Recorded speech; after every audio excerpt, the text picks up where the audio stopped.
You're tuned in to RBLR, the home of Tampa Bay's Reveler Sports. 4 seconds left. In front. Happy moment. The Tampa Bay Lightning have won the first Stanley Cup. And the Tampa Bay Lightning have won the Stanley Cup. Lightning strikes twice. The Tampa Bay Lightning win their second straight Stanley Cup.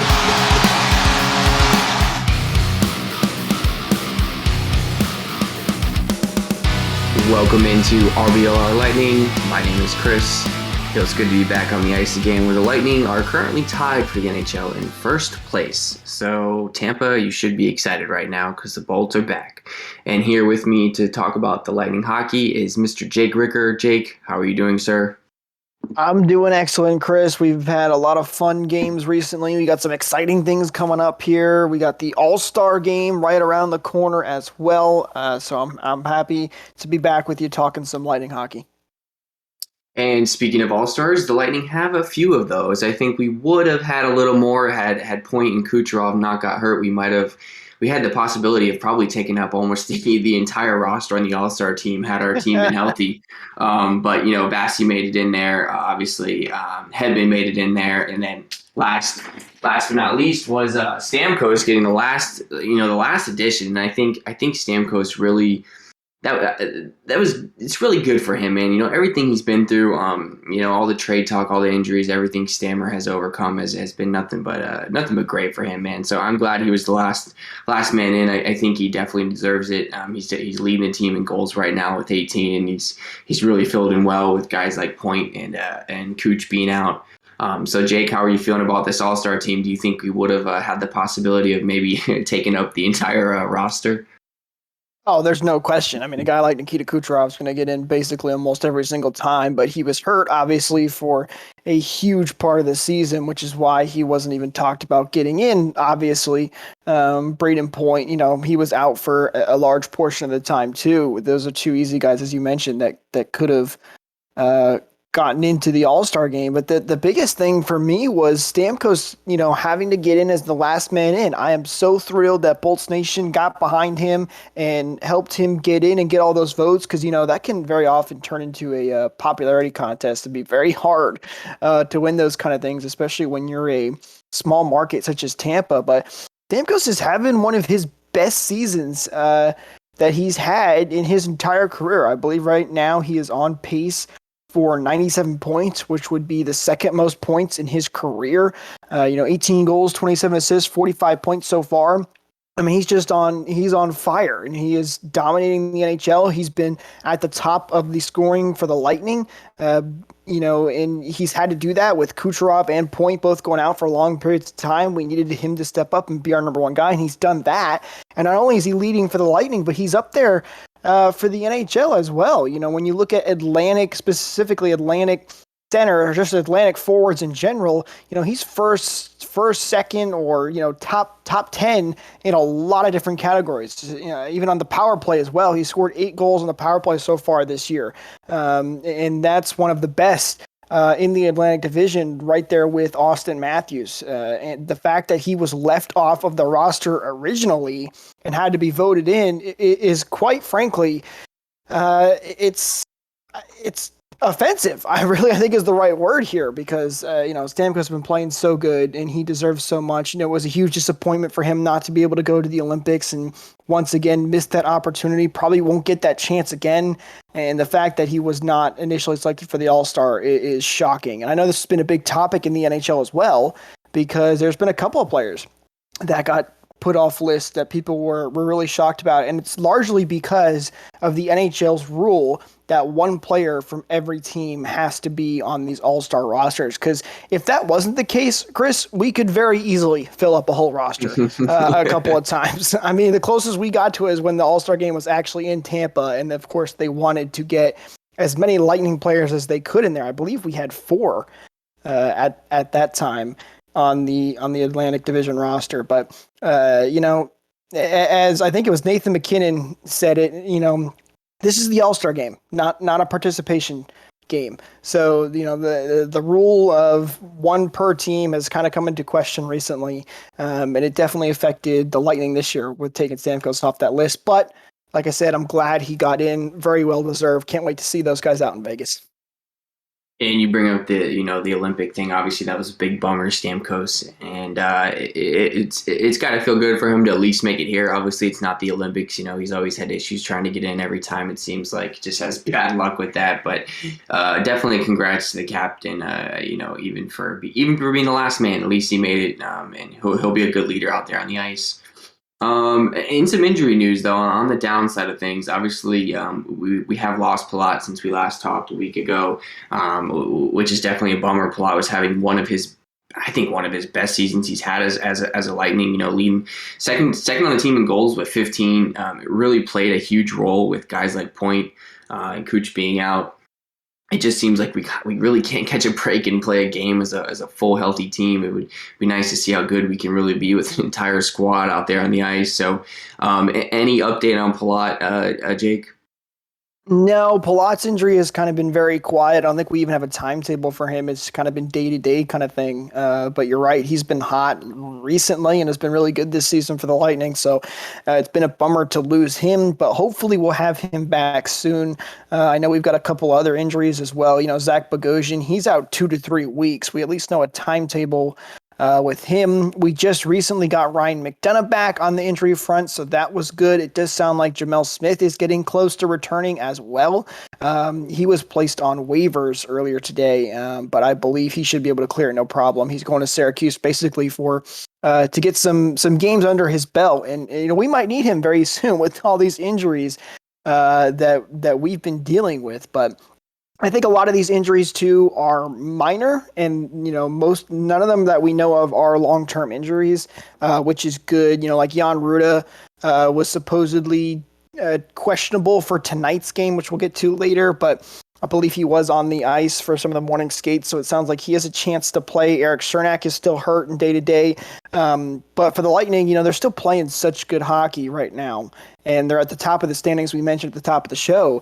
So if these guys aren't 100%, there is no reason to bring them back into the lineup. You want to make sure everybody gets 100% health, 110% healthy, really, before you bring these guys back. Because the most important thing for the Lightning is cruising into the playoffs and then being fully healthy and putting, your full pedal to the metal at that point. Because the last thing you want is to bring a guy back too early, have him get another big setback, and be out for a long, extended period of time.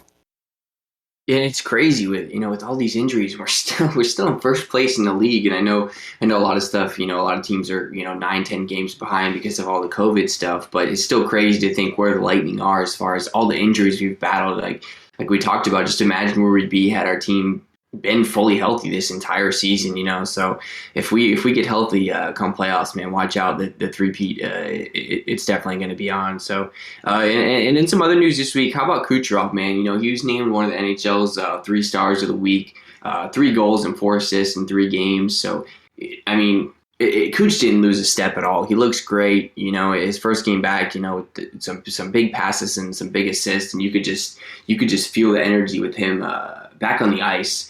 Cooch is such a leader. He's so smart. He talks to all the guys while he's playing and telling them where to go and what he sees. And his just, man, it's amazing to watch him skate. Especially coming off the injury he's coming off of. Being out for that amount of time, it's like he hadn't lost a step. So, Jake, how are you feeling about Cooch being named NHL 3-star of the week? Did he deserve it or what? Oh, absolutely. And you're right. It really is amazing to watch him play hockey. He literally is out for months, a couple of months here, and then comes back and immediately is named the 3rd star of the week. I mean, that is extremely impressive. And the thing that, blows my mind almost every time is his awareness and his hockey IQ that he has. He can score goals, absolutely. And he's usually up there with some of the leaders when it comes to goal scoring when he's been playing a full season. But you look at the game against Dallas, which we'll get to a little bit later, but his ability to just kind of, lightly turn his head, see the play that's developing, whip a pass all the way down the ice to Ross Colton and eventually get a breakaway and a game winner. It's unbelievable. And not only is it, he sees that play developing, but he makes that pass and it's tape to tape. It's not where Colton's got to, stretch his arm out for it and kind of haul it in and try to settle it down. Nope. It's a perfect pass that Kucherov throws down the ice right on the stick and makes it 10 times easier for Colton to take down and get a breakaway opportunity. It's stuff like that he does. His goal in one of his first games back against Calgary, I believe it was, where he, saw Point coming around the back of the net and just threw the puck right down there for him to put into an open net. His ability to just quickly flick the puck into the slot where usually it's Braden Point sitting, it is unbelievable, especially on the power play too.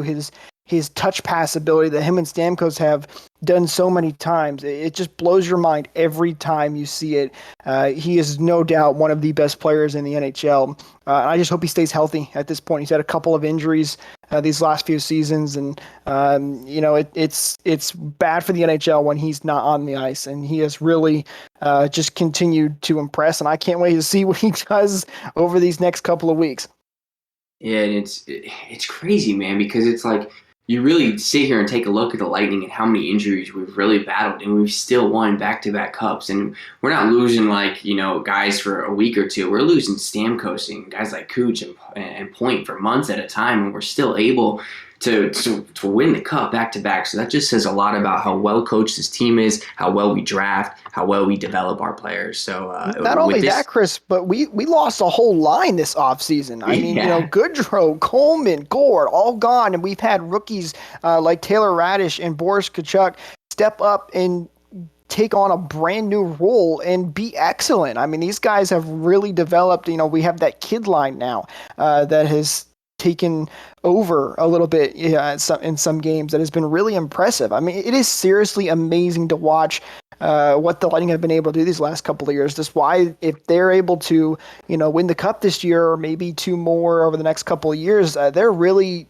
making a case for why they should be a dynasty. And they're on the verge of it, let me tell you.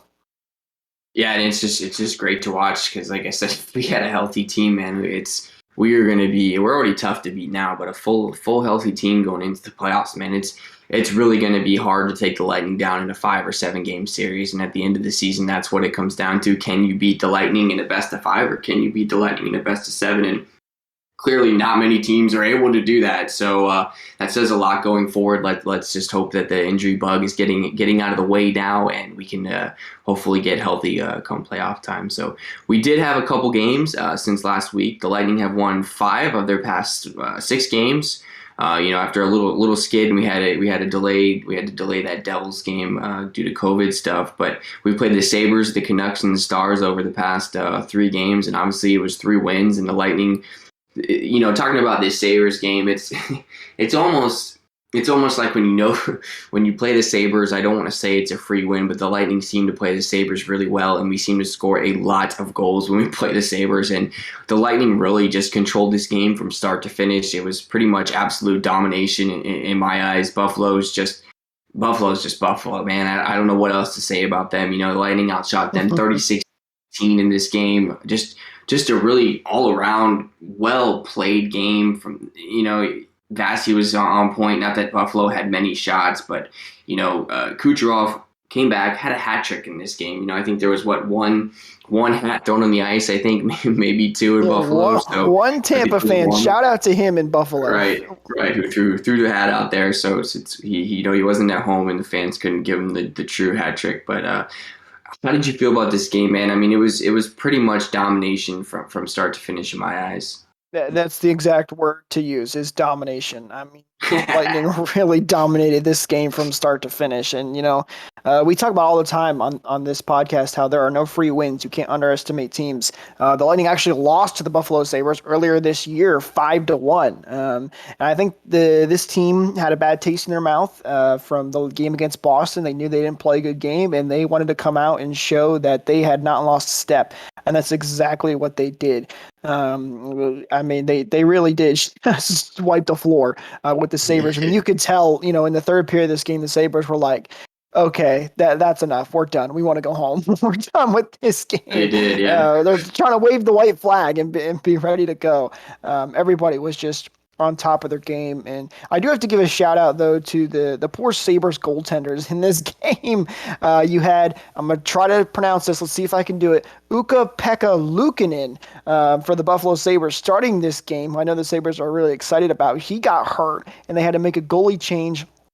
In the second period, Subban comes in, gets run over. Well, not run over, but Pat Maroon got pushed and he fell over top of Subban, and Subban got injured. You could tell he was shaken up, but he stayed in the game, battled it out, and he's out month to month right now. So he sustained a pretty big injury and still stuck in this game, even when the Sabres were just getting, absolutely thrown all over the place and had to make a couple of saves. So, credit to them. They battled through a very tough game there, but boy, did the Lightning take advantage of that whole situation, especially when Subban first came in. The poor guy had to face shots from guys like Nikita Kucherov, cold. And that's no fun to do. It's hard to stop Kucherov when you're warm, but even harder when you haven't even faced a shot yet. Yeah, and all the big boys pretty much got on the board in this game. Kuch with a hat trick, Palat had a goal, Stammer had a goal, and then Cirelli had a goal. So, contributions from your big stars in this game, but overall, the Lightning just did what they needed to do in this game and what's expected of them when they're playing a team like Buffalo. Not to take anything away, like I said, these guys are NHL players, but Buffalo is just nowhere near where the Lightning are, and Buffalo's got a lot of growing to do, man. I genuinely feel like every year I think like this is going to be Buffalo's year to finally make that push, and it just doesn't seem to really be happening in Buffalo. So sorry for the 6-1 victory, Sabres fans, but I definitely enjoyed a 6-goal game. So after that game, we had a game against the Canucks, and this game to me was, I don't know, I feel like we were almost outplayed in this game, but we were able to win this game 4-2. I don't think we looked the best, but we made the best of our chances that we had, if that makes sense. I mean, we were outshot 26-21. Kind of felt like like Vancouver kind of slowed the game down. Felt like a slow game to me. I mean, we were able to get the win, obviously, with Cirelli getting a goal. Kachuk had a nice goal in this one. Pointer got on the board, and then obviously Stamkos again stays hot right now. So, Vasi had a good game overall, but it was just a weird vibe in this one. Like I said, I think Vancouver played us pretty well. I thought Vancouver had been hot of late. I think they were 8-1 since they changed their coach or something like that. 8-1. Yeah, and that hats off to Vancouver. That's with everything they're going through up there in Canada and them not being able to play and having to take a longer break. So making changes like that can obviously show on the ice. So I think Vancouver played us pretty well. I know, like I said, we did win this game 4-2, but just kind of felt like a slow, weird game. But nonetheless, we came away with 2 points. So Jake, how did you feel about this Canucks game?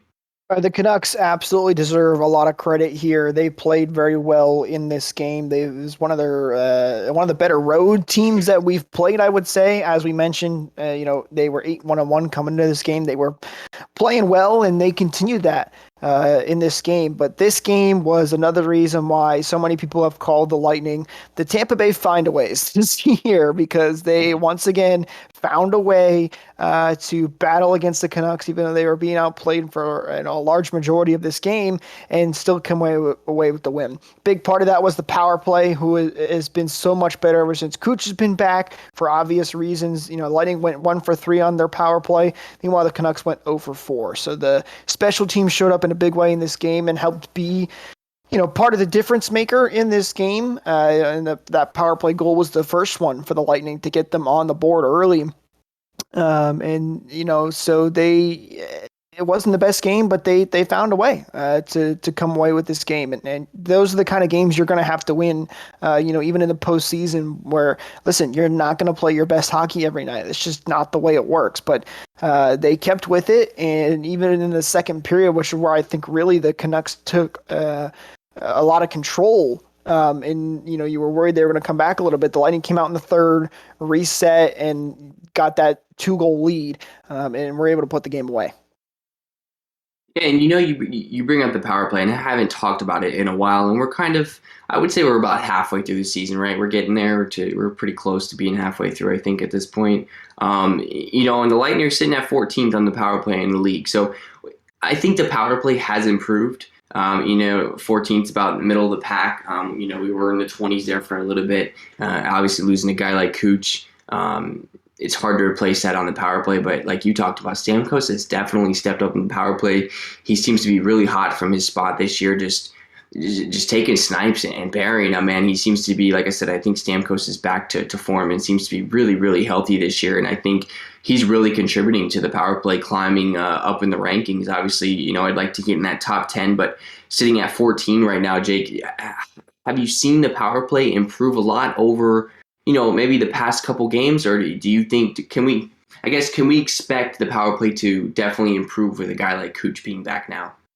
It's exactly what it is. It's Kucherov. He just completely changes the way this power play works. When you've got just, Stamkos, Hedman, usually Palat's the other one on the other side, Killorn in the middle, or Point in the middle. Listen, as good as Palat has been, guys are going to just lean the way of Stamkos more often than not, because they know that's where they're trying to get the puck, and that's where they're going to want to try and defend. But when you put a guy like Kucherov over there, not only does it draw attention to a guy like Kucherov because you have to respect his shot, but again, I mentioned his hockey IQ earlier. He is just so good at doing, no-look passes, doing those quick no-touch passes, creating plays to create a little bit of open space. He's so good at doing that it almost doesn't matter how well you've covered everybody else on the ice. Kucherov's going to find a way to squeeze that pass through, get your goaltender moving, and ultimately the Lightning able to convert on these power plays. He's the quarterback of the power plays, what Kucherov really is. He knows how to get this team moving and get the puck moving and create more goals. I don't know what the exact number is. I have to look at it, but the Kucherov came back against Calgary. Against the Calgary and Boston, the power play was not good. But since then, I think they've scored at least once on the power play every single night so far for the Buffalo, Vancouver, and Dallas game. And even that Boston and Calgary game, you could tell the power play just looked better as soon as he came back. So there's no question that Kucherov made a huge impact on this power play, and that's only going to get better with time as Kucherov gets back to 110%, let's say, and continues to work with the team.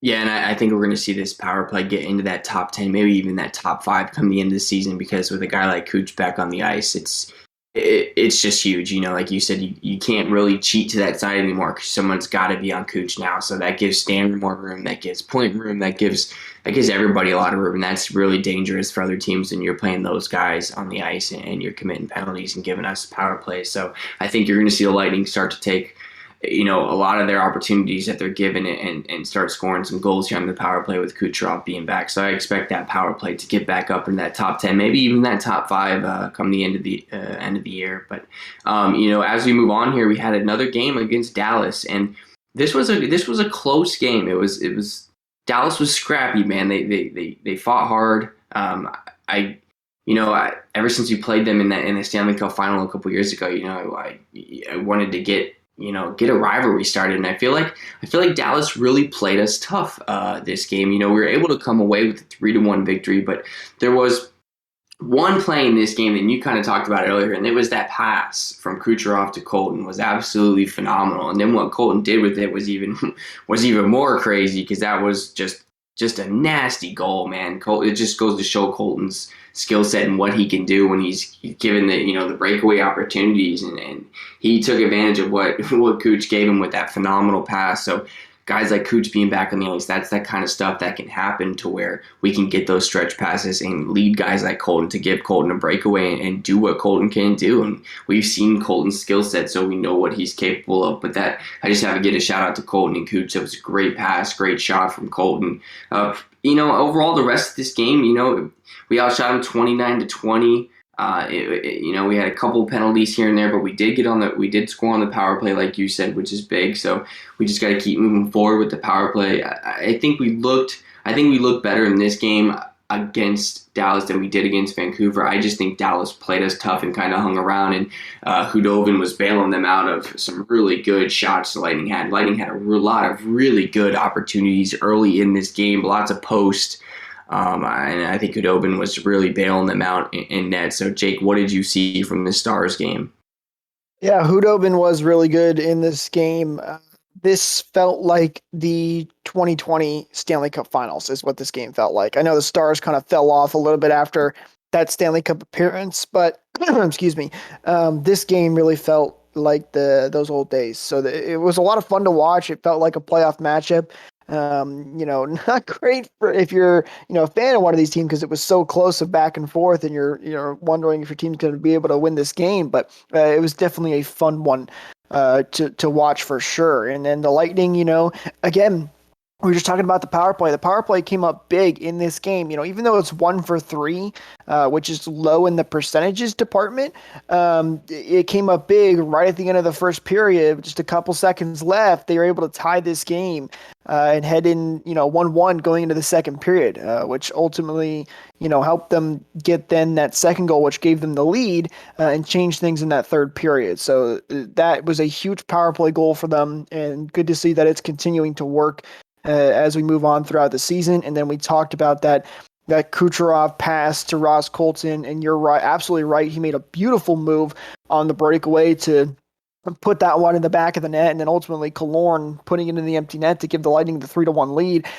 This is about grit for the Lightning, really just, sticking with it the whole way through. This was a tie game all the way until late in the third period, where the Lightning were ultimately able to find a mistake in Dallas's defense and take advantage of it. That's what they did. It's like my dad likes to say when you're playing ping pong, let the other guy make the mistake, and that's exactly what the Lightning did in this game. The Stars made a mistake, and the Lightning made them pay, and they ultimately get the win in this game and a 3-game winning streak now that they're on. So good to see the guys are rolling right now, and hopefully that can continue into this West Coast road trip we have coming up. Yeah, and Vasilevskiy looked really smooth in this game too. I think Vasilevskiy's really settled in right now, and he's really in the zone going for when does he not look so smooth, Chris? Yeah, I know, man. I mean, it's really rare for him to have an off night, but I just wanted to give a shout out to Vasilevskiy, man. We can't forget about him, man. He's definitely the quarterback of this team. So shout out to Vasilevskiy for these, these past, like I said, 5 to 6 wins for the Lightning. But yeah, you talked about it, man. We're sitting atop the standings right now, man. Can't be mad at where we're sitting right now. Tied with Florida, who's on a 4-game win streak. We're on a 3-game win streak. How about the Bruins, on a 5-game win streak, Maple Leafs on a 1-game win streak. So you can kind of see if you're looking at the Atlantic, Florida, the Lightning, Maple Leafs, the Bruins. I think those, and we talked about in the beginning of the season, those are going to be your 4 teams that it's going to come down to at the end of the season. I think any place is still up for grabs. There's plenty of season left, plenty of time for Boston to turn things around if they wanted to make a push. They got the talent to do it. So I think the Lightning just really need to focus, keep winning games, keep doing what they're doing, and we could take first place in the Atlantic and try to lock up some home ice early. Other around the league, the Rangers are sitting in first in the Metropolitan. You got Colorado sitting in first in the Central, and then the Knights are sitting at first in the Pacific. Lots of losing streaks going on around the league. I think a lot of it has to do with just teams trying to get momentum going with COVID and games being delayed or canceled. I think some teams are 8, 9, 10 games behind other teams. So there's a lot of making up to do. And I think it just really throws the rhythm of these teams off. So it's kind of hard to really get a grasp on where half of these teams are really sitting in the NHL. But you can definitely see who your top tier teams are. And I think the Bolts happen to definitely be one of those top tier teams. So Jake, how are you feeling about the rest of the league? Anything you want to talk about in the standings? Anything you see that sticks out to you? Well, I got a fun stat to bring up that was tweeted out by Kevin Weeks. He said that the game is played on ice, not in one's perception. The Florida Panthers, Tampa Bay Lightning, and Carolina Hurricanes are a combined plus 98 goal differential. Three Wow. Stanley Cup contenders. Hockey in North Carolina and Florida shouldn't be mocked again. I love that tweet from our guy Kevin Weeks, the former Lightning goaltender as well, showing that the teams down in the South are here and not to be pushed around. They are all playing extremely well. But yeah, Florida's sitting above us right now in the standings, technically, when it comes down to winning percentages, because they have a couple of games in hand on us right now. But like you said, you can't complain at all the spot the Lightning are in. They've got a pretty decent lead when it comes to that 4 spot against Boston. To have a division spot locked up, obviously still, basically half the season still left to go. And a lot can happen, a lot can change, but the Lightning keep up with the pace they're at. They're looking good. We all know very well for the Lightning, it's about just making the playoffs, not where you finish, because we don't want a repeat of what happened back in and times I don't have to mention. But they're in a good spot right now. Nothing to be concerned about. And, as we kind of mentioned, they're still dealing with injuries like every team is around the league. So, nothing to complain about, and shout out to Florida hockey right now. I know the Panthers as well too. I don't know who pissed them off, but I'm pretty sure they have like a plus 17 goal differential in their last 3 games. It's pretty ridiculous, what they've been able to do as well. I think Florida put up 9, if I'm not mistaken, against Columbus a couple nights ago. I'm pretty sure I saw 9-2, and I thought it was a football game. Honestly, I was like, "Wow, 9 goals!" They put up 9 goals a couple of times. So yeah, there you go. So you can see what Florida is definitely capable of. So it's a dangerous team that we have to just watch out for the rest of the season, and they're going to be a tough playoff matchup come playoff time. So the Lightning are getting ready to head out west for this little road trip we got going on here against the Kings, the Ducks, and the Sharks. Unfortunately, these games are terrible timing. I hate West Coast. These games don't end until 12:30, 1 a.m. I think at most times. So I think anybody with a regular job struggles to stay up, or you just drink a lot of coffee in the morning and you stay up and watch the Lightning get a victory on the West Coast. So this Kings game, the Kings have been hot as of late. They've been playing pretty well out there in the West, sitting in second place, 20-14. They're on a 1-game losing streak with 45 points. So as we record here on this Tuesday night, it's going to be a tough matchup against the Kings. That I think they're kind of under the radar this year. I don't think anybody thought they would be sitting in second right now, as we get, closer and closer to halfway through the season here. So anything to be concerned about in this Kings game, Jake? No, I think the big thing for the Lightning here would be, the time change. Obviously, flying out to the West Coast is sometimes difficult. I know, like you said, it's difficult for the fans staying up this late. These are always tough games, but sometimes that can affect these players too. Luckily for the Lightning, they've had 2 days off since the game against the Dallas Stars, so they've been having a little more time to kind of acclimate to that time change, but hopefully they'll be able to, get started on time. That is the best way to put it, because we've seen the Lightning have that issue sometimes. But other than that, on paper, the Lightning, again, they're one of the top teams in the NHL and to have a chance to win every single night. So the big thing to watch, though, is how do the Lightning start in this game. That's going to be the thing to watch. Yeah, I agree. I think it's, come out fast. We've had a couple of days off going to the West Coast. So I mean, if you look at it, we're playing the second, third, and fourth place team in that order in the Pacific. So could be some tough games here, man. Some tough competition going on. I know.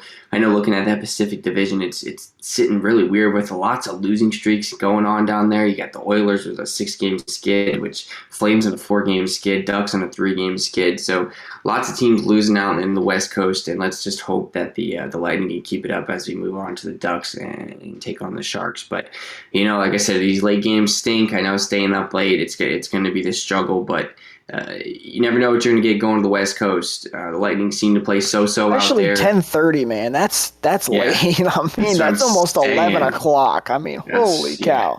Yeah, it's going to be the struggle for a lot of the diehard fans that don't like to miss a single puck drop. So it's going to be a tough trip. It is. It's going to be the first West Coast trip, and I think in a while, right, because of COVID and everything the past couple of years. So yeah. It's going to be, we haven't seen a West Coast trip in a while. So hopefully by the next time we talk, we're talking about this win streak being continued and the Lightning sitting atop the division because, it's really fun to sit here every week and just talk about how good our team is, right? Like, I mean, can't. And it's not that I'm I really like being a positive person and I'm not trying to be biased towards our team at all, but I think the Lightning are really just a pretty damn good team, man. And it's just, even if I wasn't a Lightning fan, I'd be like, wow, like, look at that team. Look what they're doing in Florida. They've won back-to-back cups and they're sitting atop the league right now with all these injuries and I have a shot at going a three-peat for the Tampa Bay Lightning. Who would have thought that we'd ever be talking about that? So it's just really cool to enjoy this, especially, we live in Florida, man. You don't think hockey would thrive down here, but we've been top 5 in attendance, I think, for the past, 20 years almost now going on. So the fans really show out. Emily was definitely rocking for that Stars game. I was looking around on camera and I was like, wow, that stadium sold out on a Saturday night. So against the Stars. So it's really good to see the crowds filling back up, and you can definitely tell the boys are feeling the energy, man. So this team's something special. So I don't mean to be biased in any way, shape, or form, but just love my Lightning, and they're playing some really good hockey right now. So I think that's all I had for the show tonight. For all the fans and followers, if you can, give us a like, give us a comment. We're on all platforms of social media at RBLR Sports, Instagram, Facebook, Stitch, Spotify, YouTube, you name it. We're trying to give you guys the best content we can. I appreciate all the listeners and the followers we have already. We got some good content coming up for you guys. So I hope you guys are really enjoying the show and enjoying everything we're talking about. We like to have a good time and give you guys the best Lightning content we can. So Jake, man, I'm going to give you the final word. Go ahead and take us home. You pretty much nailed it. That was a beautiful way to wrap it up right there. But we had a West Coast road trip coming up. Hopefully, Lightning come home with a couple of wins here, and then a nice 4-day break as well, so we can get healthy for once, maybe, and right. Obviously have some fun after that. And then, February coming up here. Before you know it, we're gonna have the outdoor game, which I cannot wait for. I am so excited for that. But the Lightning are continuing to play at some of their best hockey, and it's a ton of fun to watch. So the Bolts. Thank you for tuning into this presentation by RBLR Sports. On your way out of the stadium, please remember to like and subscribe.